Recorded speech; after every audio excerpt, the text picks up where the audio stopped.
Assalamualaikum warahmatullahi wabarakatuh. Bertemu lagi dengan Bu Nini dalam materi sistem respirasi atau sistem pernafasan. Nah, kita mulai dari pengertian bernafas. Bernafas itu proses pertukaran gas oksigen atau O2 dari udara oleh organisme hidup yang digunakan untuk serangkaian metabolisme yang akan menghasilkan ATP atau energi dan CO2 serta H2O itu sebagai zat sisa metabolisme yang harus dikeluarkan oleh tubuh. Itu bernafas. Nah, pada sistem pernafasan manusia itu nanti yang kita pelajari ada 3 hal, yaitu tentang saluran pernafasan, mekanisme pernafasan, sama gangguan sistem pernafasan. Saluran pernafasan ini mungkin sudah kamu kenal sejak SD ya. Ada hidung, paring, laring, trachea, bronkus, sama paru-paru. Di dalam paru-paru ada bronkeolus dan alveolus. Nah, kalau secara gambar seperti ini struktur alat pernafasan.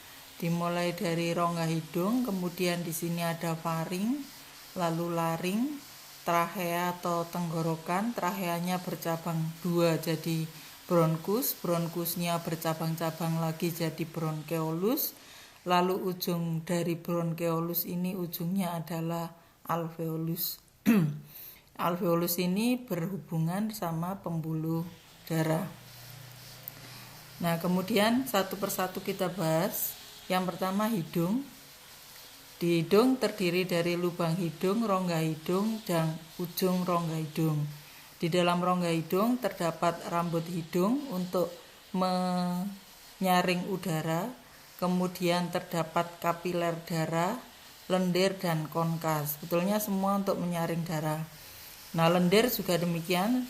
Kotoran yang sudah disaring oleh rambut hidung itu dikumpulkan jadi satu oleh lendir. Kemudian kapiler darah dan konka itu yang menghangatkan suhu udara yang kita hirup. Kemudian faring. Faring merupakan percabangan 2 saluran berupa nasofaring bagian depan, saluran pencernaan, dan orofaring pada bagian belakang. Pada bagian belakang faring terdapat laring atau tekak. Nah, di tekak atau laring itu terdapat pita suara. Masuknya udara melalui faring akan menyebabkan pita suara atau laring bergetar dan terdengar sebagai suara. Kemudian laring atau bagian batang tenggorok.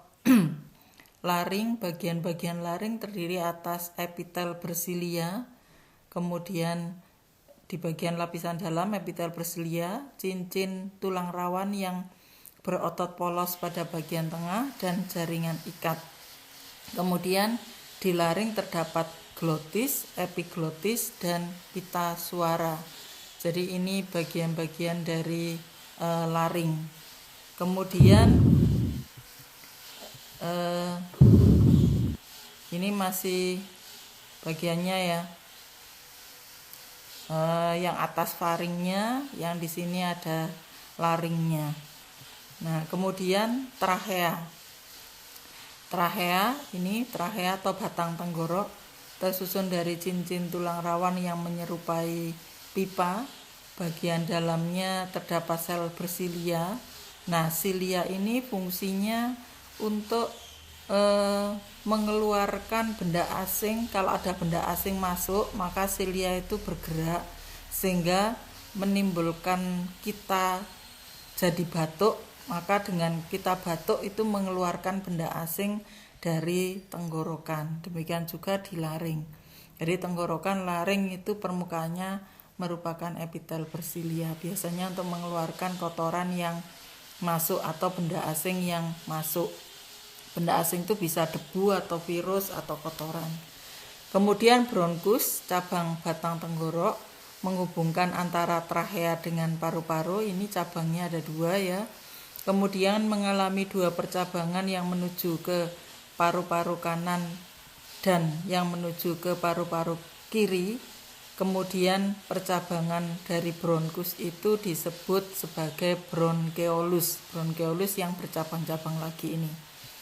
Nah, kemudian ini masih bronkus, jadi ini bronkus terus cabang-cabangnya bronkeolus. Nah, kemudian bronkeolus itu membentuk cabang-cabang yang lebih halus lagi, ujungnya berupa gelembung yang berdinding tipis yang disebut sebagai alveolus. Jadi ini alveoli atau alveolus, gelembung-gelembungnya.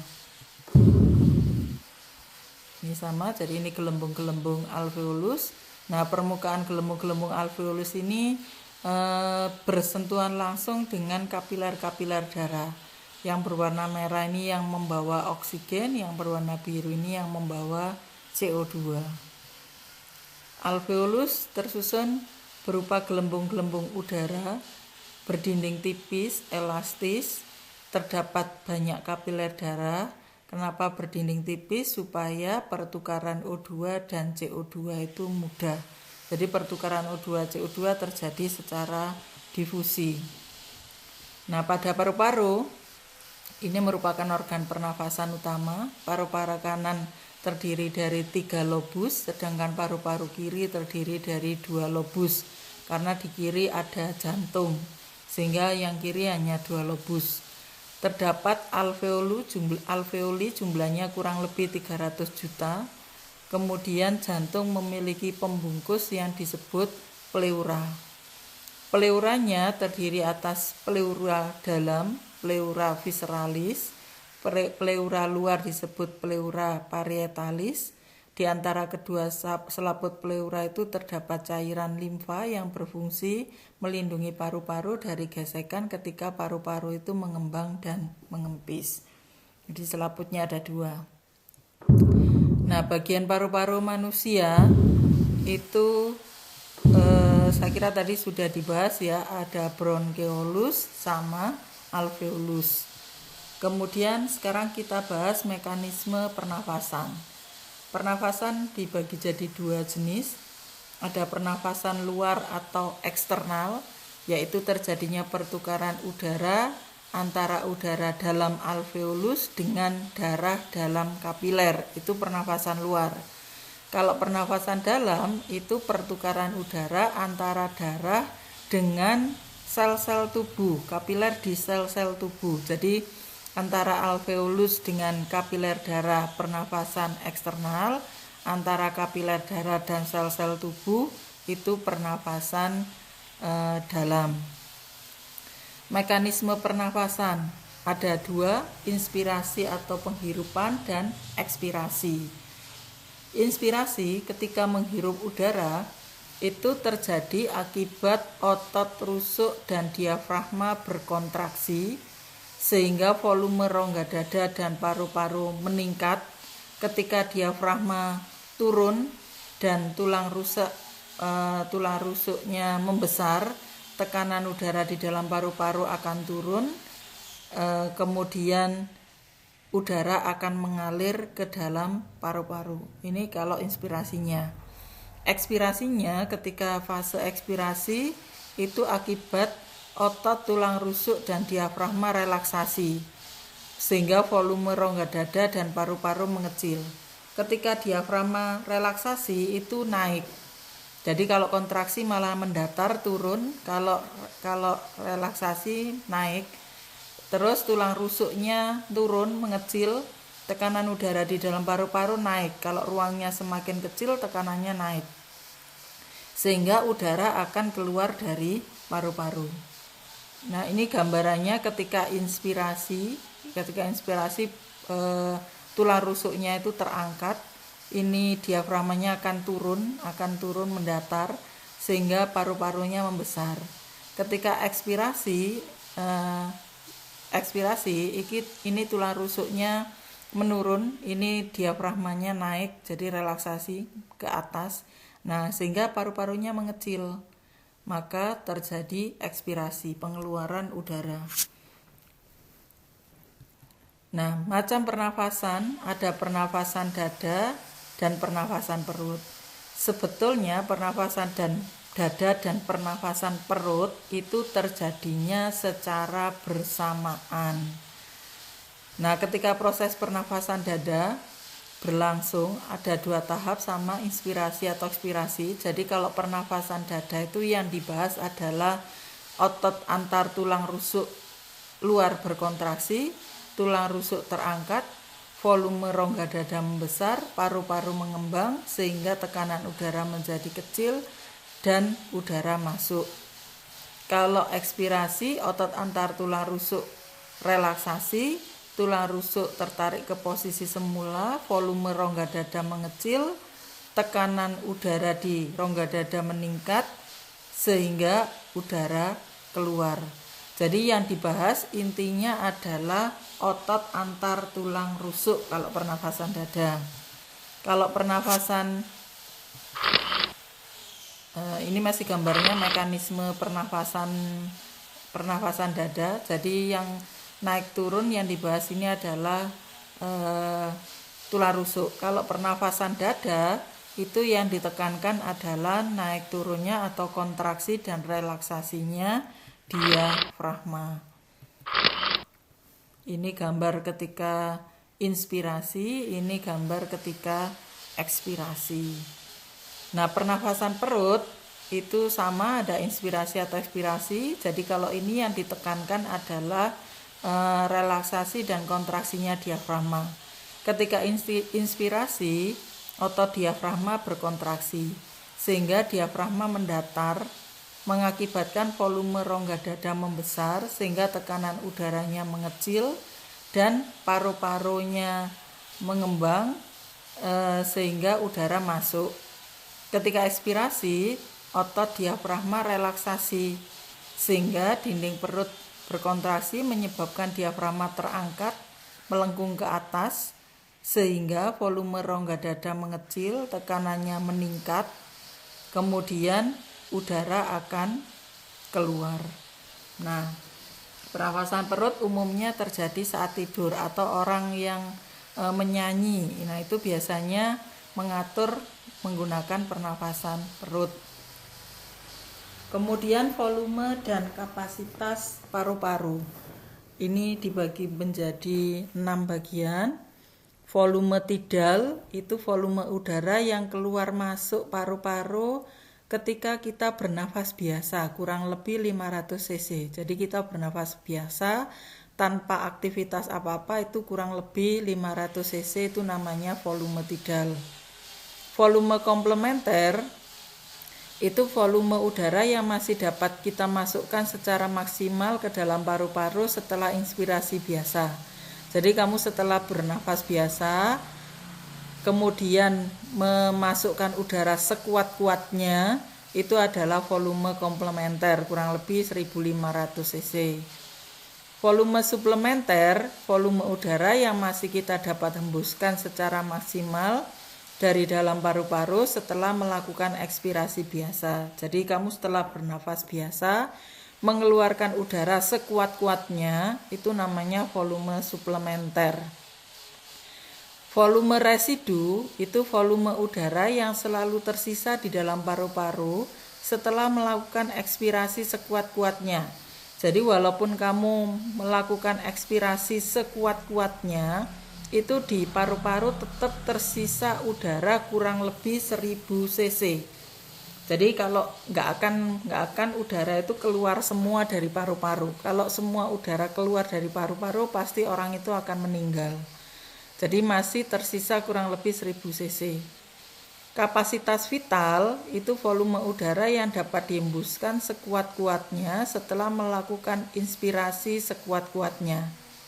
Jadi kapasitas vital itu adalah volume tidal ditambah udara komplementer ditambah udara suplementer.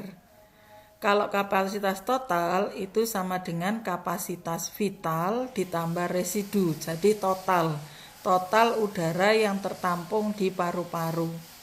Saya kira ini mudah, jadi total ya keseluruhan, vital ditambah residu. Kalau vital itu total dikurangi residu.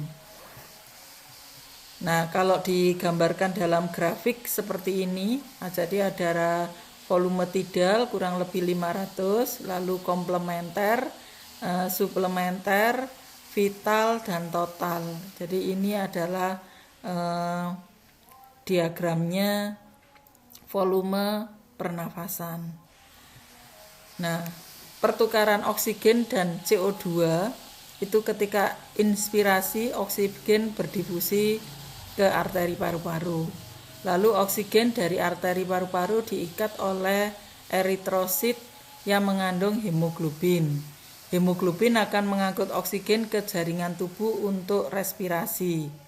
Semakin banyak oksigen yang dipakai untuk respirasi, maka semakin banyak CO2 yang dikeluarkan. CO2 dibawa oleh pembuluh vena sel-sel tubuh, kemudian dibawa oleh eritrosit ke paru-paru. Di paru-paru CO2 berdifusi ke alveolus. CO2 akan dikeluarkan dari tubuh melalui ekspirasi. Ini proses pertukaran O2 sama CO2. Ini gambar yang masih sama, jadi alveolus itu penuh dengan kapiler darah seperti ini ya. Jadi terjadinya pertukaran seperti ini darah eritrosit yang membawa CO2 didifusikan keluar, lalu eritrosit dari alveolus O2 diberikan ke eritrosit juga. Ini pertukarannya seperti ini. Kemudian cepat lambatnya pernafasan dipengaruhi oleh usia. Biasanya bayi itu respirasinya lebih cepat, semakin tua kecepatannya semakin lambat. Jenis kelamin biasanya laki-laki respirasinya lebih cepat karena jumlah sel ototnya lebih banyak. Posisi tubuh ketika jongkok, duduk, berdiri itu akan mempengaruhi cepat lambatnya respirasi. Suhu tubuh juga mempengaruhi.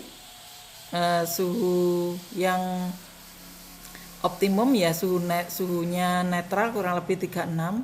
Semakin naik ya semakin cepat respirasinya, demikian juga semakin turun juga semakin cepat kalau turun dari normal atau naik dari normal. Aktivitas, semakin banyak aktivitas maka respirasi juga semakin cepat. Pada umumnya manusia mampu bernafas antara 15 sampai 18 kali setiap menitnya.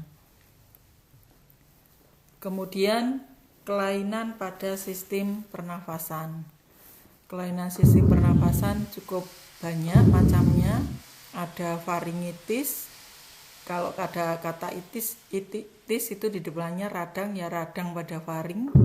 Pneumonia disebabkan oleh bakteri pneumonia, emfisema, asma, difteri, asfiksi, TBC, hipoksia, asidosis, sianosis. Kita terangkan satu persatu. Yang pertama asma. Penyakit asma itu berasal dari kata asma yang diambil dari bahasa Yunani yang berarti sukar bernafas. Penyakit asma dikenal karena adanya gejala sesak nafas, batuk, dan mengi. Mengi itu nafasnya bunyi yang disebabkan oleh penyempitan saluran nafas. Jadi ini kondisi saluran pernafasan yang normal kalau mengalami penyempitan seperti ini.